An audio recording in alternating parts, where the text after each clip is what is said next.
Hi everybody and welcome to Thriving LDS Singles. Today I have Kay as the host and Kim as my co-host. Hi Kim. Hello. Hi. And we have Ty on again. We interviewed him a few weeks ago and today we're going to talk with Ty about his Ironman life and his life now. So hi Ty. Hi ladies, how are you? Hi. So Ty is competing in an Ironman or half Ironman championship in Santa Cruz in just a couple of days. So you can actually follow him on a tracker if you'd like to see how he goes. But today we're going to talk to him about treating our body and looking after ourselves. So Ty, you've literally come from the gutter to Ironman. I mean, that's a pretty good jump. Yeah, thank you. It's been 3 years, and the journey to being a triathlete, it just started a year ago. My first half Ironman and my first half triathlon was in Bear Lake, Utah, and that was last September, so 12 months ago. And I had trained for that for about a month. A friend of mine challenged me to do it. And then my brother-in-law, he lost his lowered leg right below the knee in a boating accident when he was 13. He completed a full Ironman in Tempe, Arizona in 2018, which a full Ironman in itself is quite an accomplishment, but to do it as an amputee, it's even more special. So he challenged me to do it after I got sober. He's like, dude, you got sober. It's time to step up your game. And so that's right. I can't just stay at this level. I think that because we're watching the Paralympics at the moment, aren't we? And you often think those athletes are way above the normal Olympics because remarkable. They've like most of them, it's the same story, isn't it? They lost their limbs later in life, or in their teens or whatever, and so they've had to recuperate and then train for this event, and they do it with seeming ease. I'm sure it's not, but yeah. So you had that same feeling about your brother-in-law of like, wow. Well, the interesting thing about that is that it's more of a mental aspect to complete a full triathlon, a full Ironman. And obviously there's physical training and you have to be in a certain amount of shape and be able to do certain things. But the mental aspect is the toughest part for, I would say, arguably any triathlete. And so you go into it without a leg, without an arm, being blind. There are lots of triathletes that do it with partners that can't even see. So they have to overcome the mental hurdle as well as the physical disability. So you got to take your hat off to these people because it's not just a physical obstacle. There's the mental aspect as well. Yeah, I saw the women's blind running, and they're running like I'd be sort of like, oh, they blow us out of the water. Yeah.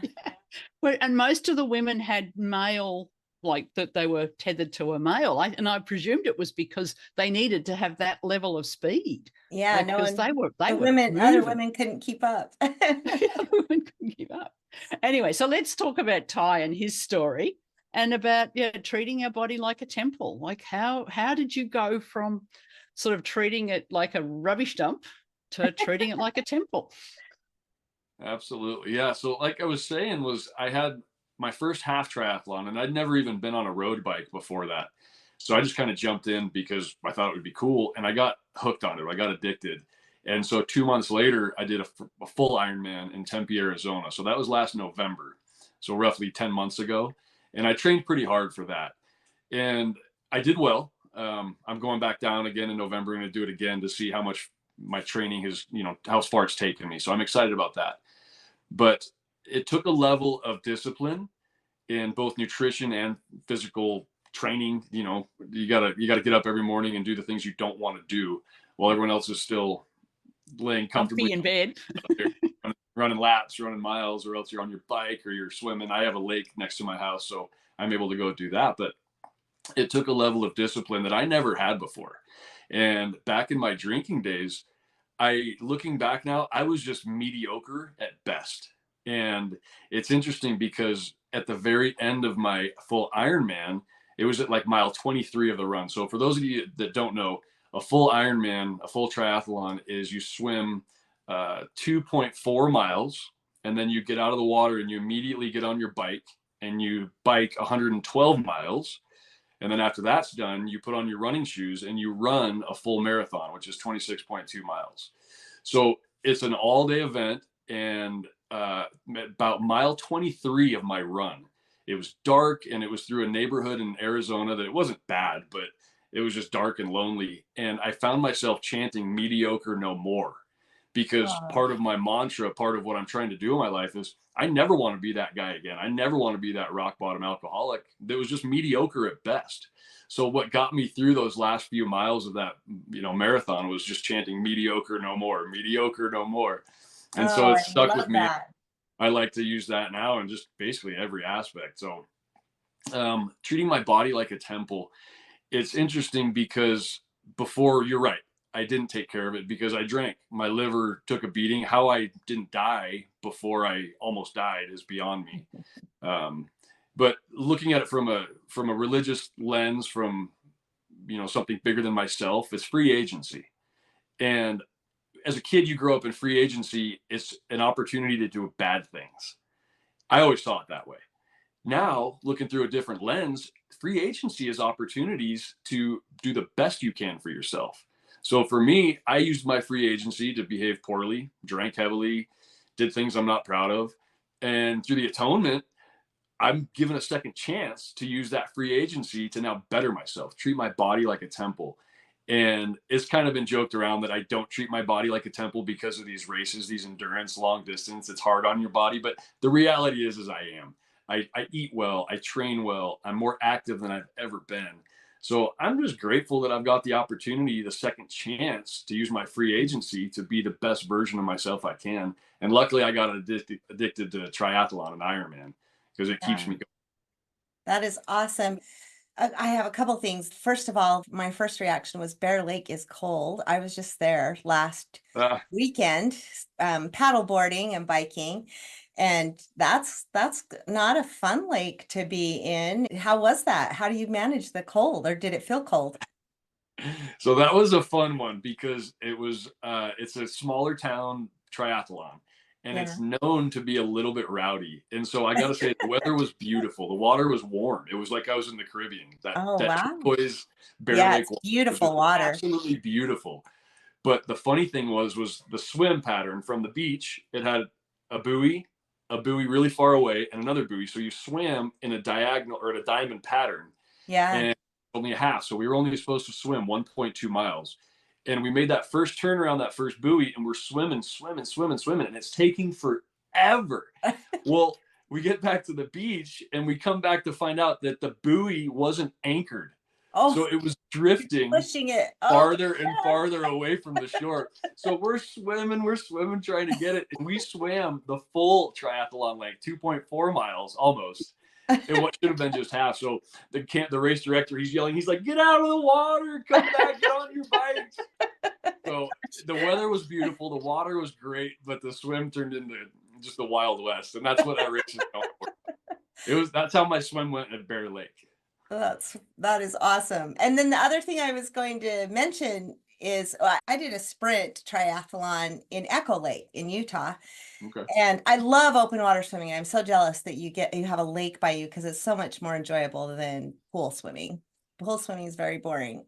But anyway, the Echo Lake, I was in a high stress going through my divorce when I did this. And I felt like I was just flailing in the water, and I love to swim. I mean, I ask you what your favorite part is, but the swim is definitely mine. I'm very buoyant. I have a lot of insulation to keep me buoyant. And so the swimming has always been my favorite. But what happened is I realized somebody actually stopped and said, "Hey, are you okay?" And I realized I was kind of like having an anxiety attack just because there's so many people around, and it's hard to get where you are in a rhythm, like regular swimming when there's that many people and the waves and it's open water. And I actually had to kind of slow down and check in with myself and get my breathing back under control, which I really didn't even realize was a problem, except for somebody else kind of caught on that I wasn't making very good progress, I guess. So that swim can be kind of tricky with all the arms and legs and bodies, and it's crazy. Yeah, I had a swim. My last Ironman 70.3 was up in Coeur d'Alene in June, and it's a beautiful lake. It's one of the prettiest races from what I've been told, but the weather picked up and there were whitecaps on this lake, and we were supposed to swim through this, storm. And so they shortened the swim to 500 meters, which in the grand scheme, that's a really short swim compared to what it should be. So I went into it a little cocky and thinking I'm just going to zoom through this thing. Well, I made the first turn around a buoy and I basically got waterboarded. I had this huge whitecap come over and just knock me in the face. And I literally forgot how to swim. I started doggy paddling and I just panicked and I'm looking around and I'm not going to quit just because that's not in me. But that moment I had a clear notion of how people can quit, because the panic sets in and they're swimming next to you. You're getting elbowed, you're getting kicked, and you're just trying to survive. So it was an interesting moment. And that was just 2 months ago. So I'm coming into this swim in Santa Cruz. It's an open ocean swim. I've never done that. Let's see, Oceanside, California, that was a harbor swim. So this is my first one going out past the breakers. So I'm a little nervous. It's not keeping me from doing it by any means, but I can relate to you. I've been there and I've been pretty scared. Yeah. You guys, that's what I was thinking. I was thinking, we swim in the ocean. I know you guys are talking about these lakes. So most of our triathlons and things are the ocean. So that's my goal, is to be in the go cope with those waves. It's let's hope the wind's not too bad. So back to, and then, the other thing I wanted to touch on, because this connects more to maybe our topic and treating our bodies as temples. Because I do think, even though you're training for a triathlon and we're pushing ourselves out of definitely above average in terms of your physical fitness and training, but when you were talking about our mental strength being so important I've also ran marathons, and we always talked about how it really is 90% mental, and maybe even more than that. Maybe it's 95 or 99% mental, is just that how strong you are mentally. And I think spiritually is really what gets us through kind of those tough times. And I think that's an important thing to think about, because I know in my training, what I learned is that you don't realize how strong and capable and equipped and how powerful our bodies really are. I mean, I really think that's where I learned that there is divinity in us and that we have much more power than we give ourselves credit for. And what are your thoughts on that? 100%. Our mind is what shuts our bodies down. I've found recently that I'll stop after a few miles of running just because my mind tells me that, oh, you might want to slow down. You might want to preserve some energy for later. And so once I realized what I was doing, I just powered through that. But it took a while of long distance running to recognize that. And even still, what I do, so full marathon, 26.2 miles, as a new triathlete, as a new runner, if I picture 26.2 miles, it's overwhelming and it's daunting, and I don't want to do it because running is my weakest aspect of the sport. It's getting better and I'm working hard on it, but the thought of running a full marathon in itself is tough. Then throw on the bike and the swim before that. So what I did is I said, okay, 26.2 miles, that's a big feat. What I can do though is I can run 26 1-mile runs. And when I broke it down that way for my mind, because they have an aid station roughly every mile where you can get Gatorade and snacks and fuel up on gels and whatever. So I said, okay, I'm going to approach this, my first Ironman, as 26 1-mile runs. I can do that all day long.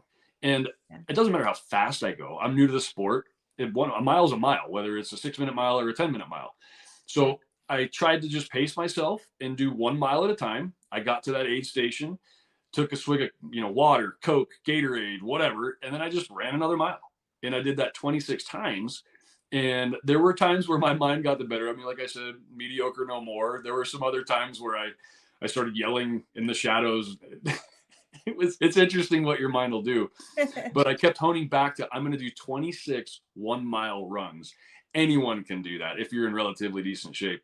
And that applies to my life and sobriety, because the whole aspect of staying sober is 1 day at a time, 24 hours at a time. anyone can stay sober for a day if you really apply yourself. So you hit your head on the pillow, you wake up, you pray to your higher power and say, thank you for helping me get through that day. Let me get through one more day. And so you live where your feet are. You don't look at 5, 10, 15 years down the road. You'll get lost. So you just focus on one day at a time. You'll get through it. I race 26 1-mile runs. Otherwise, I don't think I'd be as excited to do this next Ironman if I approached it in the manner of a full marathon. So yeah, I love that. I love that philosophy for everything in life, really.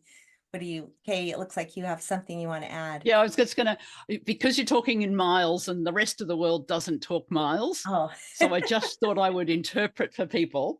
So what he's saying, so Ironman and triathlon are the same thing? Are they different or the same? So a full triathlon is the same distance as a full Ironman. Ironman is just a brand. It's like, it's the big show. It's a very well put on production. So a full triathlon is a 3.9 kilometer swim, a 180 kilometer bike ride, and a 42K run. And the marathons, so when you talk about a marathon, that's what it is. It's the 42K run, but you're adding on that the bike and the swim before the run. Correct. So just for those who talk in kilometers, just to get an idea of what they're all talking about here. Yeah. Thank you for reminding us that we're worldwide. Hey, so Kim, what's your question? Yeah, I have a story. I don't know if I can tell it shortly, but I was running, it was actually only 10K, so not very far. But I had a nemesis, and I'm ashamed to admit, he was like 85 at the time. He'd been a runner all his life. But he had his own race, and at this time in my life, I was running as a Clydesdale. So in the heavy, they call it Athena for women, but it's the heavier, bigger women and men category. So they have categories for heavier weight. It's just really intended for people who are big and fit. But because I was small and not fit, or I was heavy, I met the qualifications to be in that category. But anyway, so this guy, he was a race director, and he had his own race, and I actually ran that race and placed in it. And when I was coming up to get my award, he said some really derogatory things about me not really even belonging in the race, and so really just crushed me. And so here we were a year and a half later, and I was a lot more fit, and I was running this race, and he was running it too. And I thought, this is my time. I'm going to beat him in this race. I am not going to let him win. But he was like a leading, he's always fast, even though he's quite old, because he's raced a lot.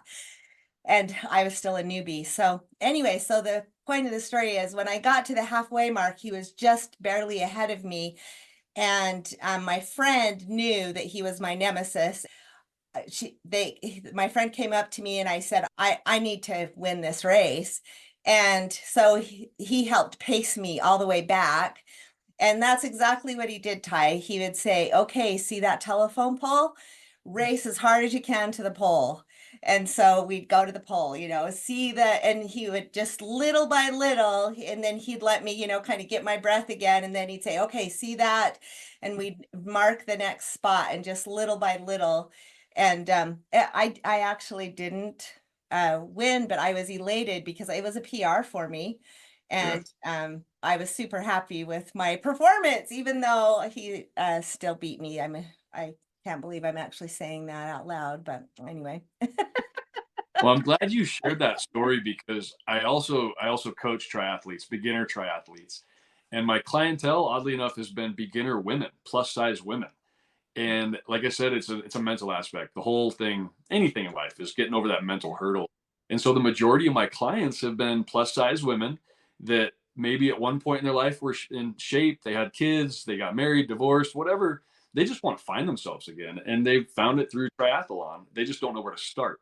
So as a coach, they reach out to me. In my program, it's less about the training schedule, more so of just getting over the hurdles of thinking about what other people are going to think about you.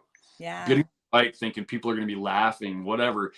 It's not true, because most of the time people watch you and they say they're inspired. They say, good for you. Keep it up. Yeah. So it's been interesting. And I'm glad you shared that, because that is a big hurdle. And a lot of people don't get into sports in general or getting fit because they're scared, because maybe someone might say something.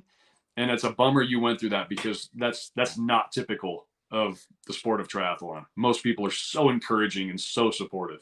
Yeah, and I have found that to be true. Although that and one other experience where I was totally last in a race and the ambulance refused to give me like space. Like he was like right on my tail, and I was so annoyed. I was like, can't you just stop for 5 seconds? I promise I'm not gonna have a heart attack.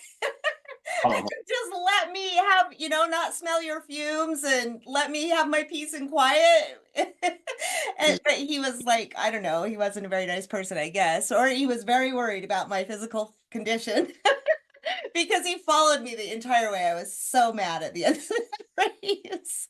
But other than those two experiences, you're right. People are really positive. And it's kind of fun when you're in the back of the pack, like I always am. Sometimes there's the super fit jugglers. Have you ever had jugglers? I've had jugglers that have beat me in races, or dressed like Elvis. And I'll come up and I'll be like, I am not letting Elvis beat me in this race. But there's always something that I, put my sights on. So it makes it a little more entertaining, I guess, as I at the back of the pack.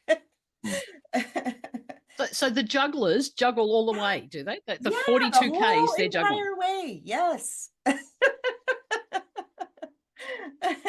hope they've got some spare balls or something in their pockets. Yeah, I don't know. But I've seen them dress up in costumes and things. I've seen that. Yeah, clowns. I'm like, I can't have a clown beating me.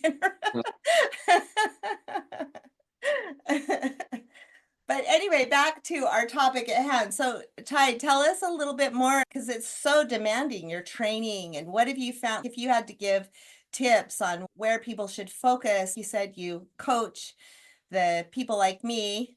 So tell us a little bit more about how you go about training and coaching, and what's your advice?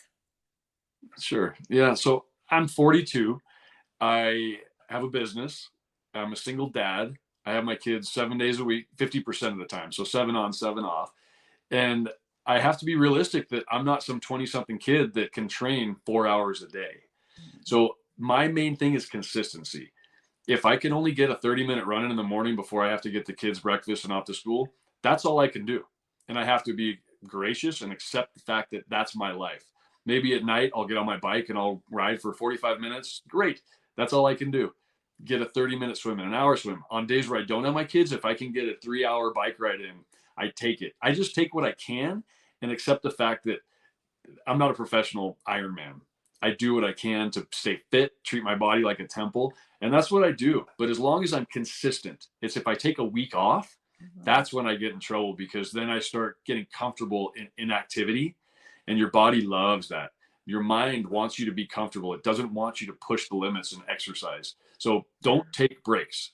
Just keep going. Even if it's just a walk around the block, keep your blood pumping, keep that momentum going, and it's easier to keep it going. Once you stop and sit on the couch for a couple of nights, well, we've all been there. We all start a new diet, going back to the gym. It feels great for the first few days. And then you're like, maybe not tonight. And then the next night gets a little harder and a little harder. And pretty soon it's been 6 months and you're back in the same place you were. So consistency, regardless of the lengths, the durations, that's the key. Yeah, I love that. And isn't that so true of just all of our spiritual, mental, physical? I mean, consistency is the key in all aspects, I feel like, in life. Yes. Yeah. But I remember I read somebody's quote recently about scripture study, and it's like, don't read the whole of the stuff one day, read a little bit every day, because it's the spiritual uplift that you want every day. It's not get through the 10 chapters of reading, it's the spiritual uplift every day that you're wanting. So just consistently read, just consistently exercise, just consistently eat healthy. There seems to be a pattern to that. For If sure. I add one more thing, is, and I think this is the most important, is give yourself grace when you do slip up, because we're human beings. We're not perfect. It's gonna happen. Don't dwell on that. Just say, okay, try not to do it next time, and get right back in the mix. Give yourself grace. So momentum and grace. Yeah, I love that. One more thing, and maybe this is for old people like me, but I have found that I need more recovery time as the older I get. That I have two mantras, and one is motion is lotion, because as arthritis and things set in, it's, even though it's painful to run, it's a lot more painful to take a couple days off when Right. it comes to those kinds of things. So I get a lot of questions, or a lot of people say, well, doesn't that hurt your knees? And I am like, no, if I don't run, then I'm in pain. Or if I don't work out, then I'm in a lot more pain. So yeah, it is a little bit painful, and you just work your way through it. But so that's one thing, motion is lotion. But the other thing is, what I've found is, because I'm kind of that mentality of, oh, I'm doing really good, I've done all 6 days, I'm going to push it really hard and go see how far I can push myself on the 7th day or whatever. And then I end up being wiped out, and I have to take a few days off, and I end up in that pattern of, oh gosh, before I know it, it's been 5 days or 6 days off. So I know that's really important to also not get overzealous, but really that whole thing about consistency is not just in doing it every day, but don't overextend yourself and give yourself issues too. I don't know what your thoughts are on that. Oh, absolutely. Rest is just as important as the fitness part of it. Listen to your body. Your Yeah. doctor, everyone has different scenarios. For me personally, I have a weak core. I've always had a weak lower back. And my parents, bless their hearts, they're from an older generation where chiropractors solved everything. So rather than addressing their core strength, they went to the chiropractor 3 times a week. Well, I refuse to do that, because I've found that if I'm running 3, 4, 5 days a week and giving myself adequate rest, I listen to my body. If there's something hurting, I back off. But I find that my back hasn't been hurting for years. So it's That's just awesome. take care of yourself. I love that. Motion is lotion. I've never heard. I'm going to steal that. Good. And I love what you're saying too about listening to your body. I think I mentioned to you before we started that I've been on a journey of trying to really tune into my body and get more healthy, eat healthier, and be actually more consistent in my health and my diet and my training. And that's a big part of it, is just tuning into your body and listening and asking myself, because I'm an emotional eater. So I have to really tune into my body, and I have to ask for God's help sometime to help me kind of assess what's really going on for me. And you've probably experienced this when it comes to your recovery from alcoholism, is what is it that I really need? Instead of what is my go-to self-comforting tool, which mine is food. But so I don't know, what do you think about that, or do you have some insights or suggestions in that area? I do. It's simple. It's called the HALT method, and that's HALT. And I wish I would have came up on this on my own. I learned it at my 12-step program. But if I'm starting to feel upset, anxious, grouchy, whatever, I say, okay, H, am I hungry? 9 times out of 10, I'm just a hungry guy. I like to eat a lot. And so I'm like, oh yeah, I haven't eaten today, or whatever. If that's not the case, okay, H, A, am I angry? What would I be angry at? Look at something that happened to you today. Someone said something, address that. Okay, HAL, am I lonely? I don't have my kids 7 days a week. I love being a dad. I love that role. So sometimes that's the cause of it. Or HALT, am I tired? That's a really big one. And lately with my training, oftentimes I'm really tired and I just get grouchy. So if I can identify it through the HALT method, I can give it a name. Then my mind usually goes into overdrive as far as like, okay, cool, you've solved it. Let's go on to the next issue. And then it curbs the cravings of alcohol, which fortunately I haven't had in quite a while, but I still get irritable. I still get grouchy. I still have a temper. Mm-hmm. So I find that if I can give it a name, and I use the HALT method, then I'm usually pretty well off. Yeah, I love that method. And I think that's so applicable to singles, because we do have a lot more challenges, I think, with being lonely. and how we manage it. And Kay, I know she doesn't get the sleep that she needs. She probably is a little more on the tea side. She's always telling me she stays up way too late. But so I think those are very applicable to all of us, but certainly to singles, because we do go through all those discomforts, and loneliness is a big one for us, I think. I would agree. Yeah. So Kay, yeah, we were talking a minute ago about some women who are slightly bigger training for marathons, and I don't know, there might be people who actually think that's a good idea. I'm not quite sold on it, but I read a book a few years ago, and it was an hilarious book about exactly that, and it's called The Short Fat Chick to Marathon Runner by Kerry Woodham. She's a New Zealander celebrity, and it's a hilarious book, but she talks about how, she trained for the Auckland Marathon, and actually did well enough to qualify for the Boston Marathon. Wow. In that. Wow, that's impressive. It is impressive. But she, at the end of it, she says, and I didn't lose any weight. Yeah. You know what? I think that's true. Exercise is not a means to losing weight. It's diet that makes the difference in losing weight. But I love that book because it was funny.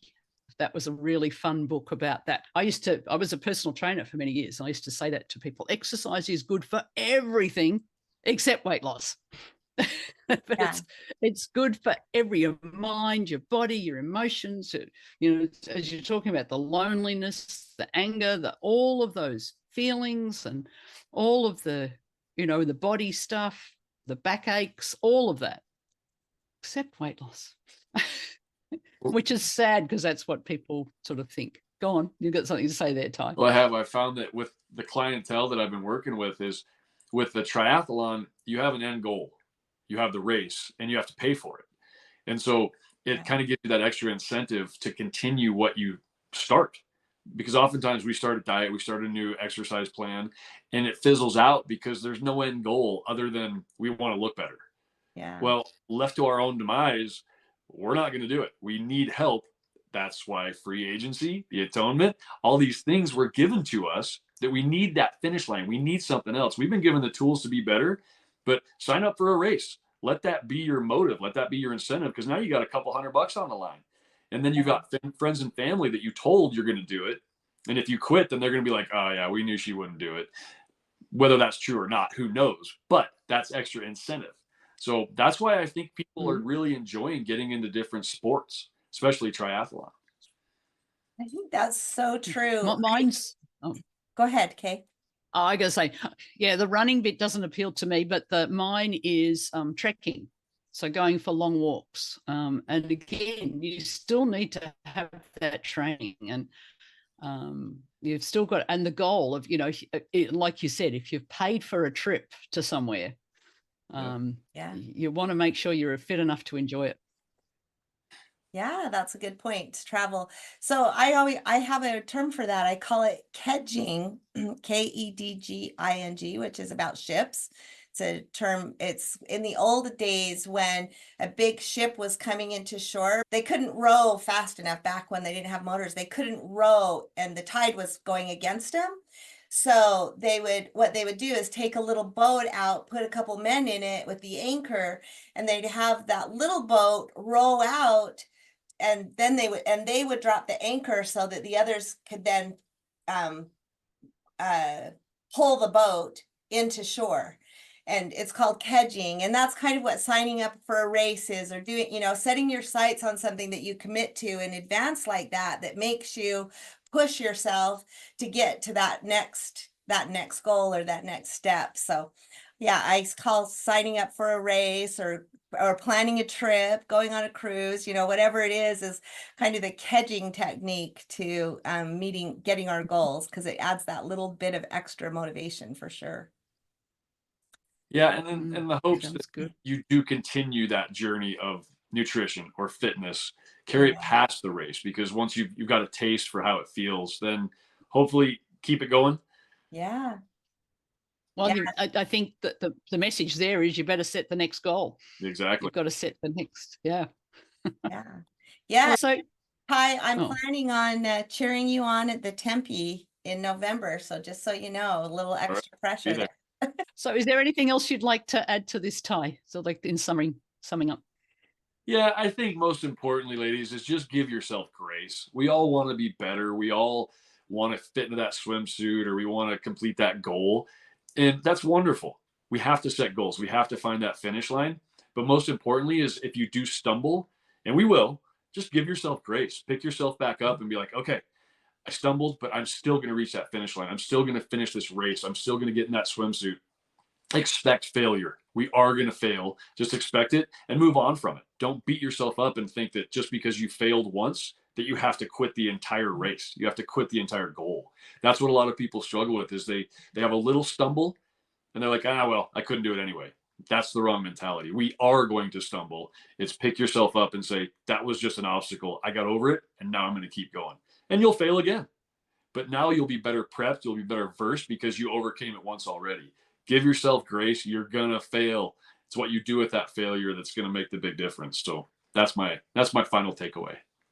Yeah. And Ty, I love that. Sounds fantastic. I love that because that's our whole goal of being here on earth, right? Is overcoming the natural man. And really what you're doing is the epitome of illustrating how powerful we really can be and how strong we can be when we set our minds to something. And we can apply that to all other aspects of our life. And so we all have setbacks, but getting back up and doing it again is what we're here on the earth to figure out. So I love that. So thank you, Ty. We wish you good luck for was it tomorrow or the next day? It's Sunday. So Sunday. Today's Thursday. So 4 days from now, and hopefully I'll get this edited before your race so that we can all cheer you on. That'd be wonderful. Okay, so the high half-man Ironman at Santa Cruz, California. Watch Ty and see how he goes. Good luck. And thank you very much for sharing your journey with us. Yeah. Bye, everybody. Bye. Thank you. Bye.